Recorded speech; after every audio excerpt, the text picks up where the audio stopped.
Hello and welcome to the Commonweal Policy Podcast. I'm Craig Dalzell. I'm the Head of Policy and Research at Commonweal. And this week, I'm joined by two special guests.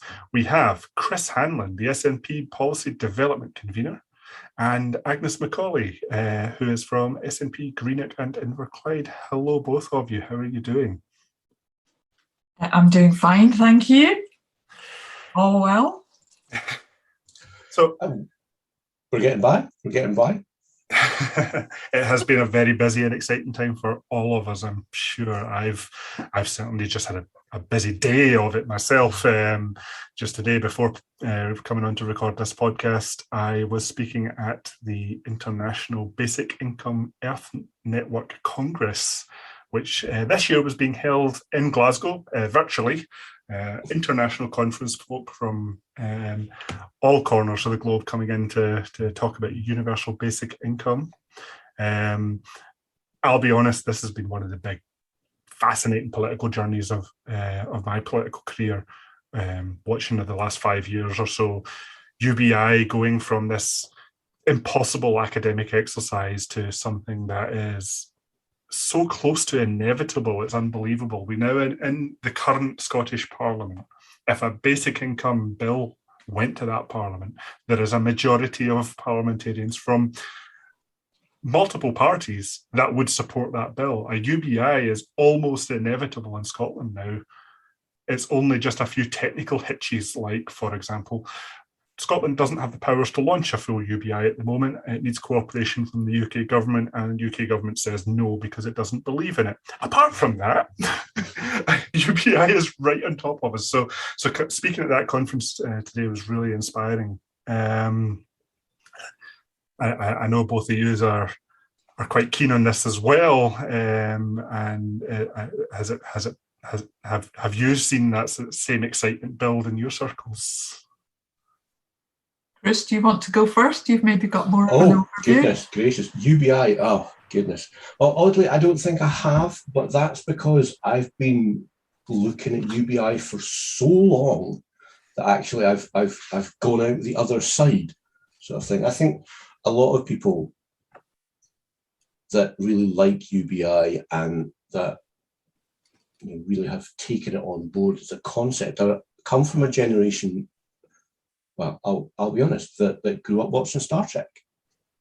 And this is an underlying concept in the Star Trek universe, that UBI. And back in the early 90s, late 80s, this was something that was just science fiction, and that you looked at and you thought, that's not possible, that's not real, that's not true. And then I've spent 15, 20 years thinking about that, wondering about how you would implement something like that, going through all the different iterations, right? How would you tax people so that you can balance it up and blah, blah, blah, blah, blah, and all that sort of stuff. And I've actually evolved out the other side, and I'm like, yeah, UBI, that's great. But now I've found all these other things out the other side. Job guarantee, for instance, that is, it's in the same spectrum as UBI and universal basic services as well, that are things that would just fundamentally change our economy.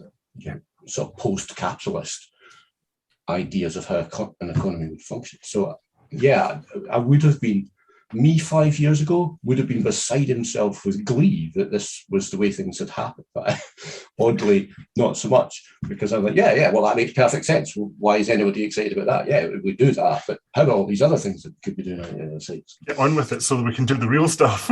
Yeah. Well, I would argue we'd do the job guarantee first, because it doesn't have the same issues. It's something you could do without Westminster's permission. It's something you could do without any further devolved powers, and it's something that's easier to trial as well. The UBI is a really difficult thing to trial because its universality is something that's difficult to replicate in a either geographically or time limited trial. Sorry, I've just run off at my thing. Well, my local MP, Ronnie Cowan, has been a long-term champion of a universal basic income. And speaking from Inverclyde, where we've got some of the most deprived parts of Scotland, my ears are open to anything that would try and reduce inequality. So if it's job guarantee scheme, universal basic income, making sure we can take control of housing, food costs, energy costs, the things that really make life extremely hard for those with the least money. That's what I got involved in politics for at my own, local level. I want to tackle those problems, and it's quite impressive, the range of ideas that are getting floated. And let's give everything a good listen and understand where we can go. But I know what you mean, Chris. And Craig, what we can do in Scotland is sorely limited by being in the UK. And UBI is just one of many examples of things that you can't really move while you're part of the UK. And that comment there about getting into politics just to make things better, I mean, that really is the heart of it. No matter what political slant you're coming from or how you define better, even if you have bitter disagreements over what that word means compared to someone on the other side of politics from you, if all of our politicians were doing that, they're trying to make the world a bit better tomorrow than it is today, then that's at least showing the pure motive of why we're all involved in this weird and sometimes dirty game. Yeah. But in addition to international UBI conferences, my day was additionally made busy by our annual celebration of Scotland's finances. Merry GERSmas, everybody! It's Gers Day today. So I'm going to be talking or writing. I've already written about this for the Commonweal newsletter. We will have an in-depth article of my thoughts on GERS tomorrow as we record this, and I'll link to that in the description of the podcast after it comes out. So I don't want to go too much into the detail of this because we've been around this every year for years now. But yeah, your thoughts, GERS, today. Is Scotland still absolutely terrible in everything that it does? Shall I go first, Chris? I was just thinking. Yeah, definitely. It is very helpful when you're just an ordinary kind of grassroots activist like me to be able to read pretty authoritative commentary on it from places like Commonweal or from Business for Scotland, Believe in Scotland, saying, this is what you need to know about the GERS figures, because if you read newspapers or other sources, you're probably going to get the impression that we can barely stand on our own 2 feet in Scotland. A long story that we've been told over and over again, and it's not true. So I'm just thinking, as we kind of tee up for the COP26 conference in Glasgow, I thought, let's just kind of remember, Agnes, how well placed Scotland is to respond to what's a code red for humanity. Scotland's got 25% of Europe's entire offshore wind power resources, and we've got 25% of Europe's tidal energy resource, and that's only a little of the true wealth that we've got as a nation. So how come we seem to have a set of accounts every year that make us look like we're on a sugary peg? And it's just not true. Yes. Yeah, so I'm a little amused by GERS. I'm currently reading a book called Less is More by a guy called Dr. Jason Hickel, and it's about wellbeing economics and degrowth and how we have to transition our economy, to survive the climate crisis. And he happens to have written a blog piece today about GERS. I don't think he's necessarily got a dog in the independence race, but he's comparing it to the accounting tricks that the British Empire used to smuggle £45 trillion in adjusted sterlings out of the Indian subcontinent over 150 years. And it's a devastating piece, actually, because it just highlights exactly what GERS is. It's smoke and mirrors designed. It's propaganda designed to, pull the wool over our eyes and make us think that we are poor, despite having an embarrassment of riches, as Agnes has just described. And that's just the tip of the iceberg as far as Scotland is concerned. all the while, propping up the British state with all the revenue that they have, thrown a big blanket over and smuggled out of Scotland over the last 40, 50 years of, draining resources out of the North Sea and, not putting anything back into Scotland. So GERS, is, the SNP government is trying, I think, more successfully now to frame is an embarrassment to the UK. It demonstrates how badly the UK has managed Scotland's finances over the last 40 years. If we have a 30 billion deficit, that's a 30 billion deficit underneath the paradigm of a UK government. And, just compare it to Norway, this is the outcome you get with the UK in charge. Now let's compare it with Norway. Would be a good way to look at GERS, I think, on a sort of annual basis. It gets more embarrassing with every passing year. I certainly, in this year's report, I certainly obviously see the impact of COVID there as well. And from a statistician's point of view, we're really in a different era now. We had the pre-COVID set of statistics and we'll have the post-COVID set of statistics. And right now we're balancing in between the two. So really what I'll be talking about in my article tomorrow is how little you can actually take the previous years and apply them to this year, and how little you can take this year and apply it to what's coming, because it's just going to be three completely different worlds. But what is clear is you are still seeing the effect of the deeply unequal nature of the UK. The UK, by many measures, is a very regionally unequal country, with a lot of the wealth and investment and focus being pulled into London and the southeast. Capital cities are often the richest part of a country, but not to the extent that the UK is. And this has been, it's not just left-wing cranks like me saying it. You have respected people in the Financial Times now saying it. You have Boris Johnson saying it now, that his majority is dependent on propping up Tories in the former Red Wall in the north of England, who are, if anything, even more disenfranchised than Scotland, because they don't even have the devolution to compensate for that sucking of wealth away from their regions. So yeah, I think, as you say, there's a lot in GERS though that has been put through that mill over previous years and will continue to come out until, of course, we're independent and we have to come up with a new way of measuring our country, and hopefully not doing it with constant reference to the rest of the UK. But now let's move on to the real meat of this week's podcast, and the reason I've got the two of you here to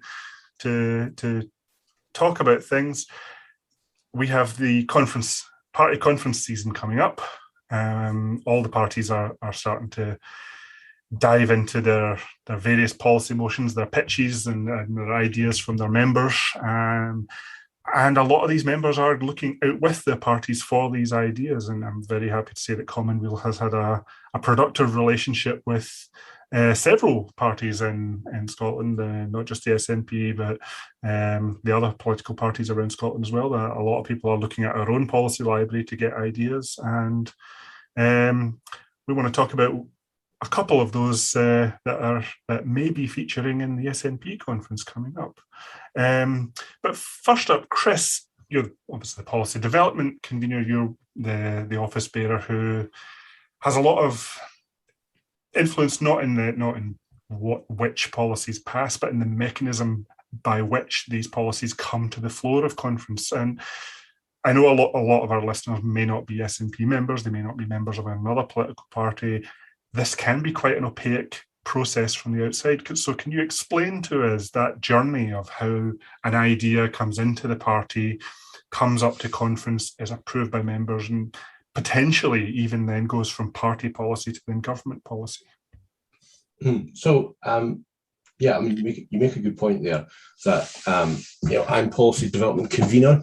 I don't set policy or make policy. It's my job to facilitate party members to do that. So, the way the SNP constitution is structured, policy is made at conference, and it's made at conference by passing resolutions that have been submitted by ordinary members in the branches, and parliamentarians as well sometimes, to a central committee that goes through them all and selects a certain number of the best ones to be put to conference delegates, who then have the opportunity to decide which ones they most want to discuss, and then that goes on to our final agenda, and they get decided on at conference. So it's a pretty democratic process. Well, certainly theoretically, it's a pretty democratic process. I know a lot of members, certainly I felt that it was a process that could use some improvement and function a bit better than it was doing, which is why I chose to put myself forward to do this role, because I think a lot of people felt quite frustrated that over time party conference agendas had become a bit anodyne, and sort of backslapping and whinging about Westminster over things that we could do nothing about, and that Westminster certainly wasn't going to do anything about. It seems like a waste of time. So, hopefully I have helped, those party members, or certainly some party members, work through the process of, how do you come up with good policy? What sort of evidence do you consider? How do you go about turning that into good policy? And how do you go about turning that into a good resolution, one that can be passed by the party and put into policy? So I'd like to explore, actually, there's a specific thing in here. It is, because it's one that I get asked about a lot, is once a conference motion has passed has been passed by members, it then becomes the party policy. Right now, the SNP are the party of government as well, but you can see policies that are on the SNP party policy document that haven't yet made it to the government policy. So I do get questions of, this was passed at conference X number of years ago, why is nothing happening on it? Is there a reason for that gap? Explained? It's interesting that you say SNP party policy document, because if you've got an SNP party policy document, I would quite like a copy of it. Thanks very much. That would be very helpful. We had some sort of central repository of everything that's passed at conference over the last 20 years or so. It would certainly make it a lot easier to do my job. There is sort of a bit of a disconnect, I think, between sort of party policy and its actual implementation. So technically, constitutionally, it's up to the party's National Executive Committee to ensure that policy passed at conference is implemented. It's kind of left up to the NEC how they go about doing that. Very often stuff ends up in a manifesto sometime down the line. So that obviously creates a sort of lag. So, if the things we pass in a couple of weeks,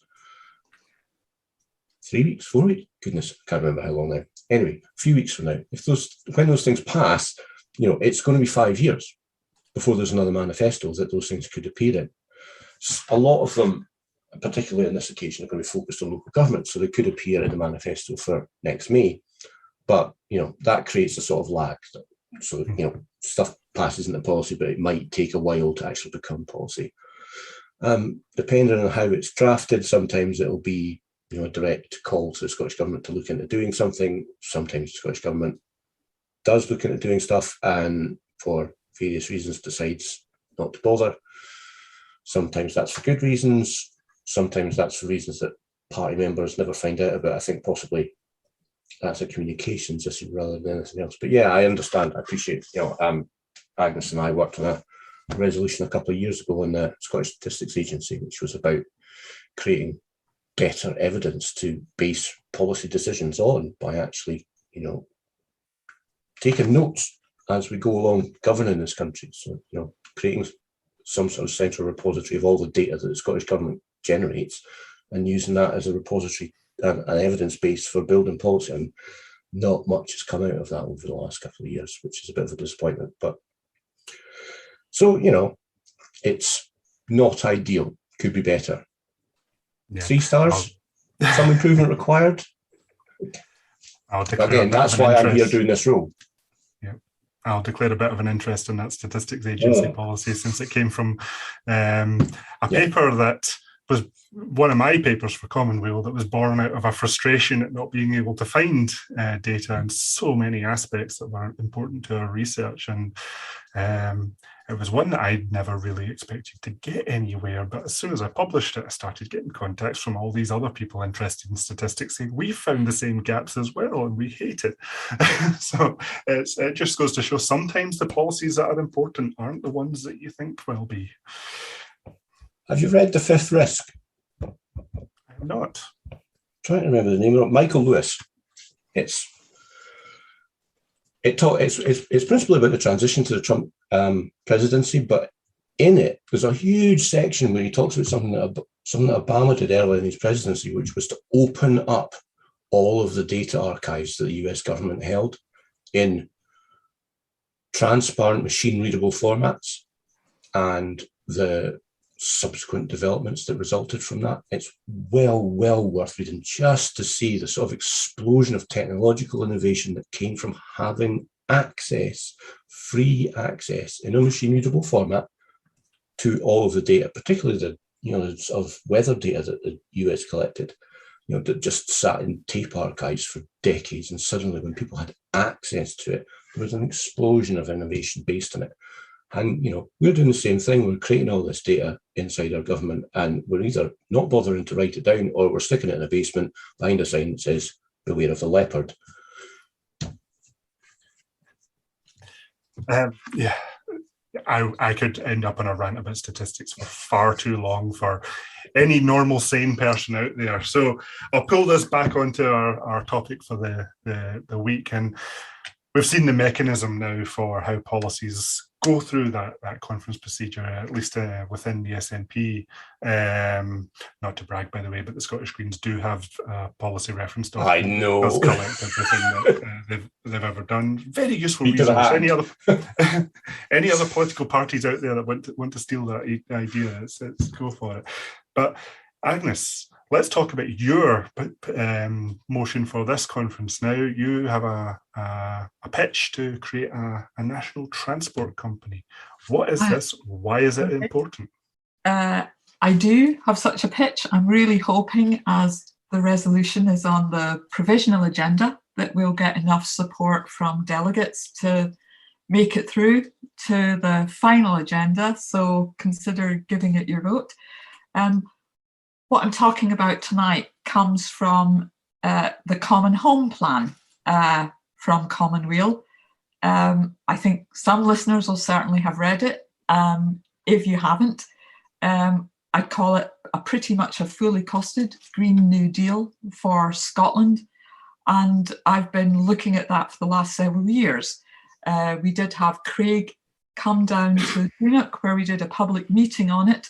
I think we were probably going to be one of the early stops on a national tour of talks before COVID overtook everything.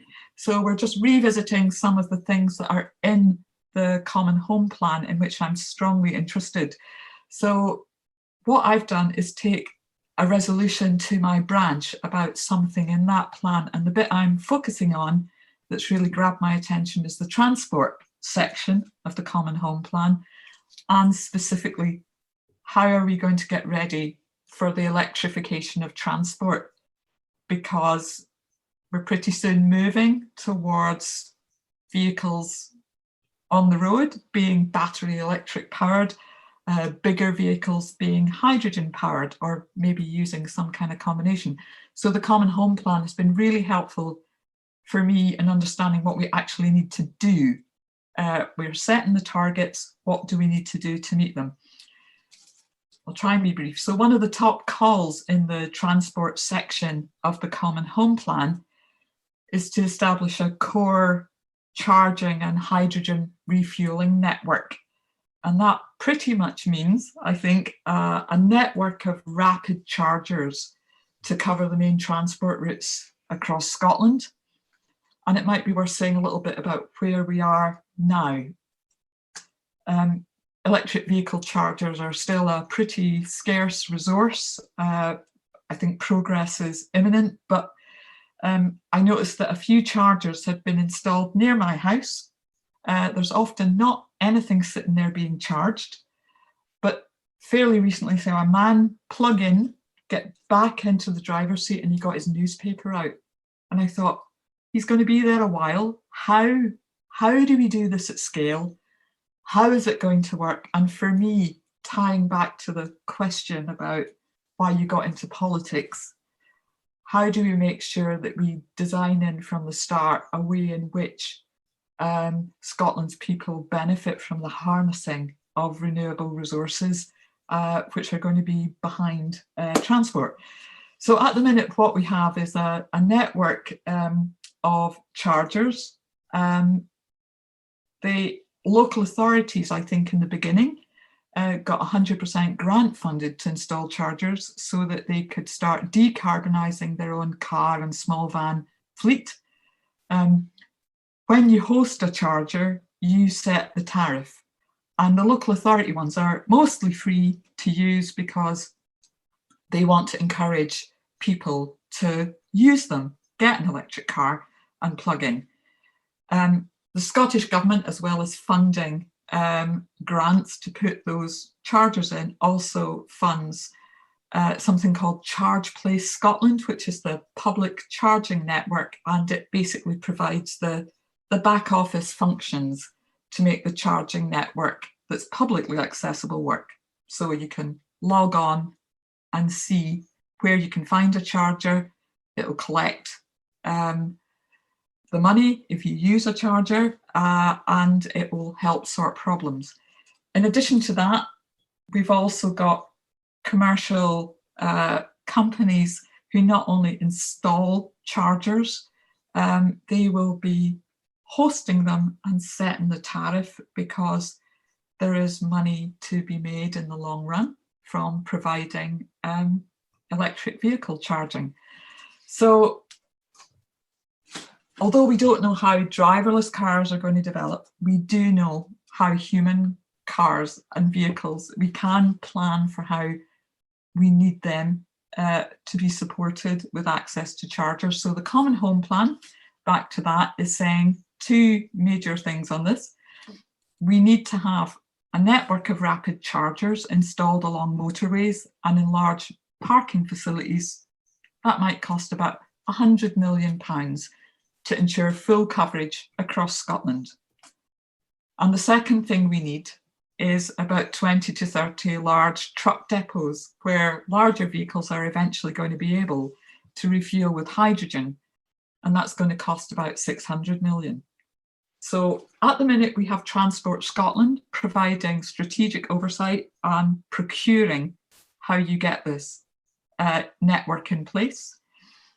Given that we've put public funding into local authorities and subsidy into installing chargers, I would like to see a way of a coherent plan for how we build out from where we are now. And instead of leaving 32 local authorities, each with their own hosted chargers, we establish a national transport company that would do the next stage of build out and would run and host the chargers, so that the long-term profits to be made from chargers can be ploughed back into the public good. And that's really the critical part that I'm interested in, because an alternative way of doing this is to provide grant or loan funding to then commission private companies to install the chargers, and they would then be able to recruit the fees and ultimately the profits from those chargers. So it's public money that is then leaking out into the private domain. While yes, a lot of chargers, especially council land, is currently free, I do see a case for charging, for a fee for charging, if only because the charge points themselves are still a scarce resource. You don't want someone just parking there all day and hogging the spot. So maybe charge them to sit there until their car is charged, and then incentivize them to move on. But the important part of that is those fees should come back into the public purse and be recycled into expanding the network or supporting the council who is effectively renting their land to provide this service. this utility. That's absolutely right. I thought if you were a local authority with many things on your plate to deal with, not least the rebuilding from COVID, how are you going to, if you don't charge for using the charger, what's the model whereby we're going to get more of them, that you're going to afford to replace them or upgrade them technically, and working collectively to plan for that with Transport Scotland, plotting the installation and where it needs to go, the complexity of how you do this, and tie in, of course, to the much bigger picture of transport, which is where do you plug everything into the grid, and where do we get all the clean, renewable electricity that is going to support all of this transport. So I'm looking only at a small part of what I realise is a much bigger, complex transport and transition picture. But it's something practical, and it's a way of trying to organise collectively to make sure that the long-term funding that could come from me plugging in and charging gets ploughed back in to either building up the network or in some way back to the public good. That's the main outcome I'm after. And this is one of these policies that really fits well into the think and do aspect of Commonweal, taking something from theory into practice. And it was something that Chris, when just before we came onto the show, we were chatting about. You mentioned that you do see different types of policies come up to conferences, and they're all worthy in their own way, but you get policies that are very much principle based. So maybe a policy on we should decarbonize our transport network, and this particular policy is then taking that further. It's going into them. How do you take that principle and turn it into practice? And do you want to just talk about your thoughts on the position of those kind of motions? Yeah, you're absolutely right. There are, we have a number of resolutions coming forward that are, like you say, about principles. So we have, for instance, one that's about adopting the recommendations of the report of the Climate Assembly that we've recently had. And that's, very much just a broad stroke thing where, you're adopting the general principles that what we need to do going forward to survive this existential threat to our species.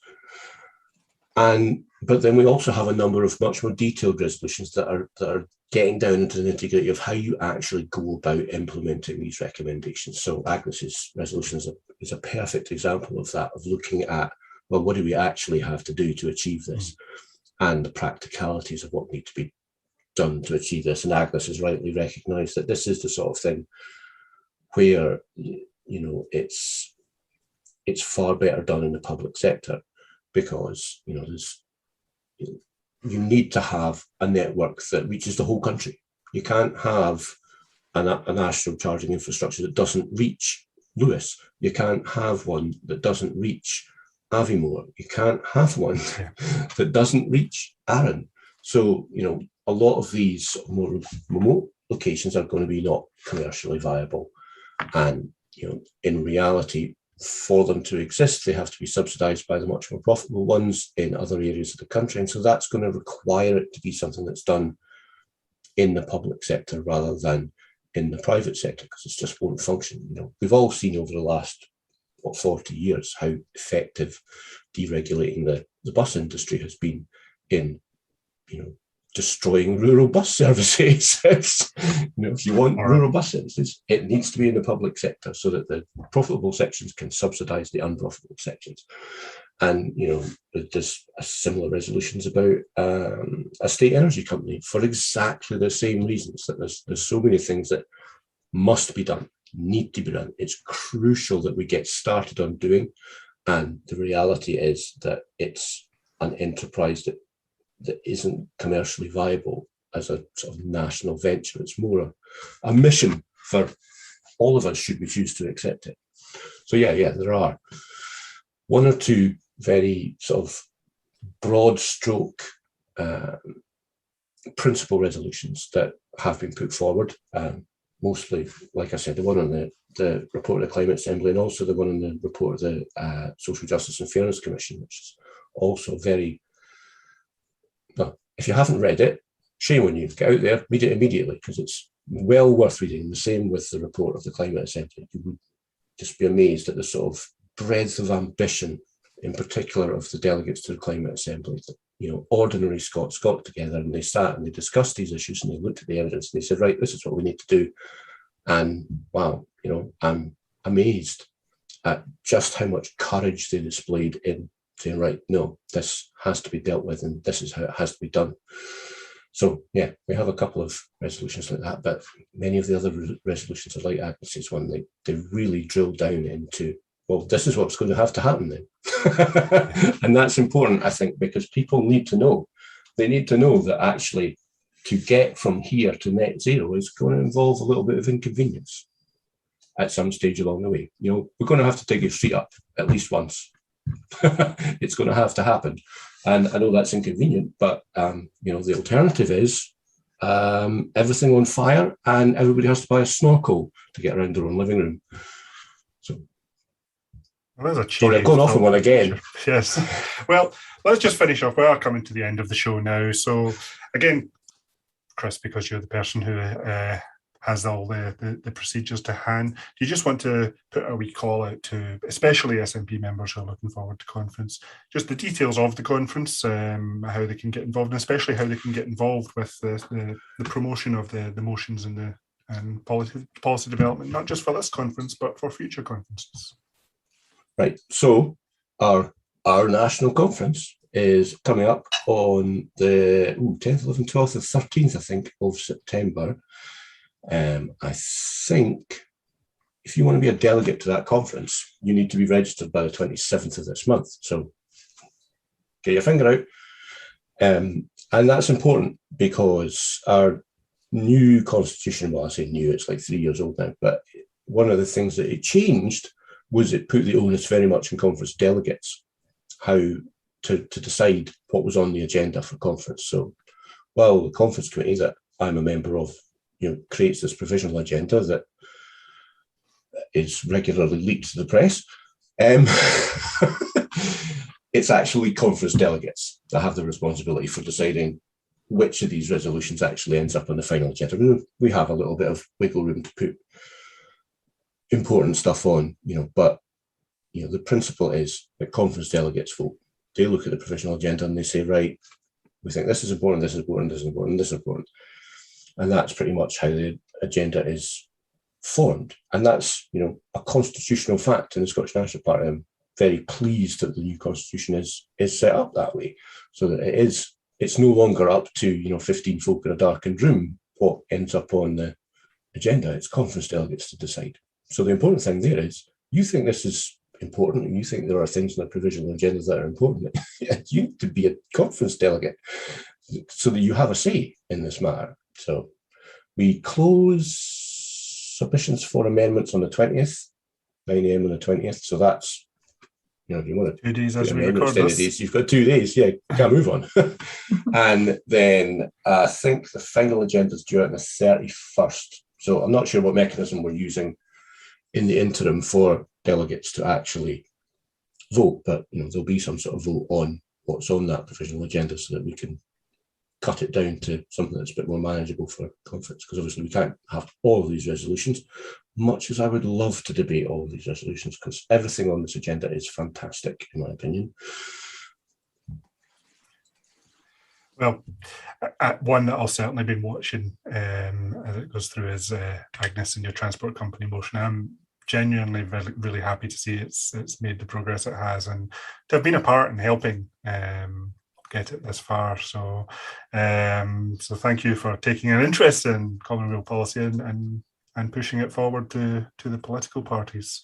As we come now to the end of the podcast, thank you both, Chris and Agnes, for coming on. It's been a fascinating chat, be illuminating, especially I think for people who are not used to the inner world of conference proceedings. But these are important because these are how we eventually turn these weird academic ideas that we have into real change for Scotland.